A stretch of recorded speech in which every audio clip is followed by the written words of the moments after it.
Okay, I want you to just imagine for a second, being born into slavery. You own absolutely nothing. You have zero freedom. Literally every aspect of your life, where you go, what you do, whether you're comfortable or just suffering in absolute misery, is completely dictated by another human being. Now imagine taking that exact brutal starting point and somehow becoming one of the greatest, most influential philosophers in human history. We're talking about a guy whose ideas were so profound, they would go on to inspire Roman emperors, brilliant military leaders, modern psychologists, and millions of everyday people, literally thousands of years later. Okay, let's dive into this, because this isn't some Hollywood fiction. This is the very real, and honestly mind-blowing, life story of Epictetus. In today's explainer, we're going to trace exactly how a man born in chains managed to transform immense pain into timeless wisdom. It really proves that you can possess absolute inner freedom, even when the world around you gives you absolutely nothing. Born into Roman chains, the cruel reality of Nero's Rome. To really appreciate this incredible journey, we have to understand where it began. Epictetus entered the world around 50 AD in Hierapolis, that's in modern-day Turkey. And unlike a lot of wealthy philosophers who could, sit around debating ideas from a place of total privilege, Epictetus was born a slave. He was owned by a man named Epictetus, who was a super powerful, wealthy servant of Emperor Nero. Life in Nero's Rome? It was terrifying. We're talking about a society just overflowing with fear, corruption, and real cruelty. For a slave, you had zero personal rights and definitely no dreams for the future. And to make matters even worse, Epictetus suffered from a crippled leg. Historians actually still debate whether he was born that way or if his master deliberately and viciously injured him. But the harsh reality is, he spent his entire life walking with great difficulty. So just think about that agonizing position for a minute. Living with a crippled leg, legally owned by somebody else, zero future in sight.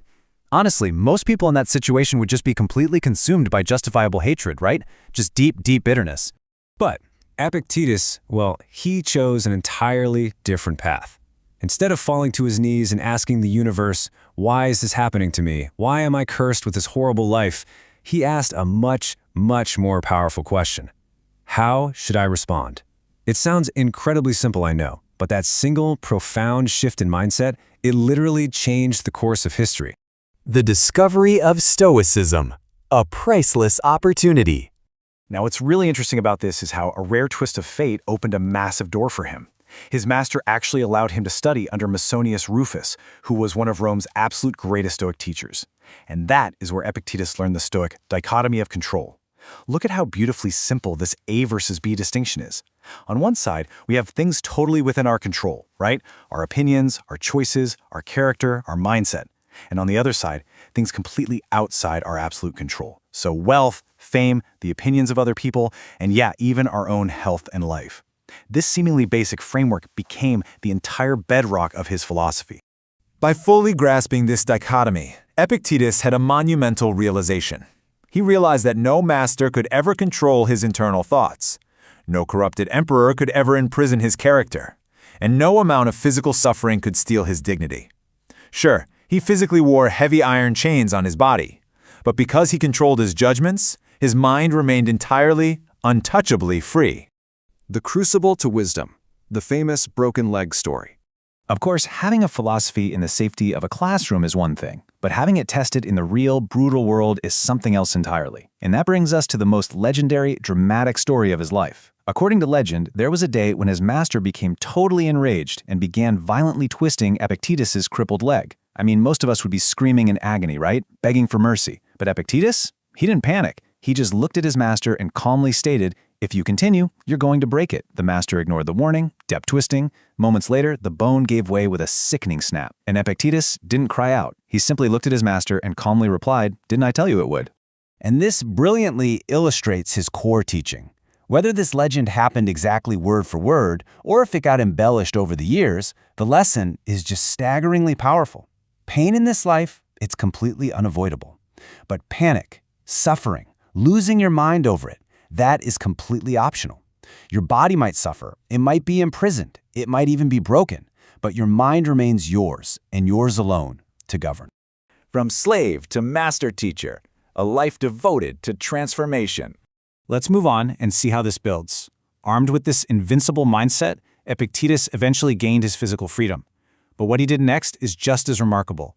He didn't seek revenge against his former masters. He didn't chase wealth or try to seize political power. Instead, he devoted his newly free life entirely to transforming the lives of others. He goes from being a slave in 50 AD to a highly respected Stoic teacher right in the heart of Rome. But then, Emperor Domitian, who was apparently feeling deeply threatened by a bunch of guys in togas talking about their feelings, violently expelled all philosophers from Rome. Did Epictetus panic? Nope. He just packed up, relocated to Greece, and founded a brand new school in Nicopolis. And his reputation became so massive that students willingly traveled across the entire Roman Empire just to sit in his classroom. He wasn't there to impress them with fancy academic jargon. He challenged them. He questioned them. He basically forced them to brutally examine their own lives. But here is a fact about this great teacher that absolutely blew my mind when I first learned it. Epictetus never actually wrote a single book himself. Zero. Not one. The only reason we even know his name today is thanks to one incredibly devoted student named Arrian.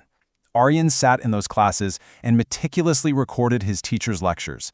And those notes, they were compiled into exactly two famous works, the Discourses and the Enchiridion, which just means the handbook. These two texts have miraculously survived for over 2 millennia. They've been carried by soldiers, read by world leaders, and cherished by millions. Applying Epictetus today, wisdom that changed the world. So, how does the wisdom of a former Roman slave actually apply to our fast-paced, hyper-connected world today? Well, while our surroundings, our tools, our clothes have drastically changed, human nature really hasn't. We still constantly worry about things completely outside our control. So the crucial point is his most famous idea. It's not what happens to you that matters, but how you react.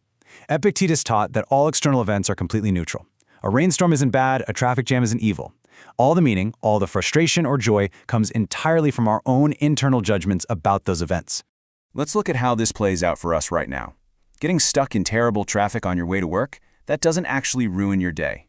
It's your furious, steering wheel punching reaction to the traffic that ruins your day.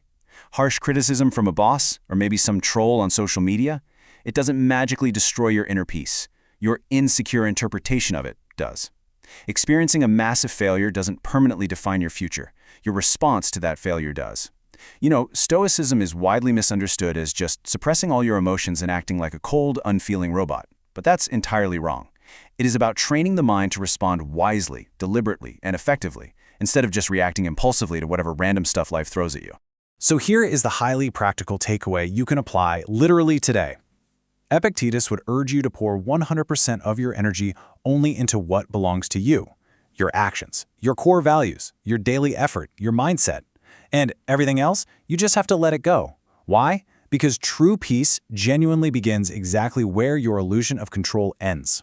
Think about it. Epictetus started life as a slave, with absolutely nothing. Yet he became a master whose voice outlived mighty empires and entire civilizations. He didn't command armies, he didn't hoard wealth, but he achieved something far, far greater.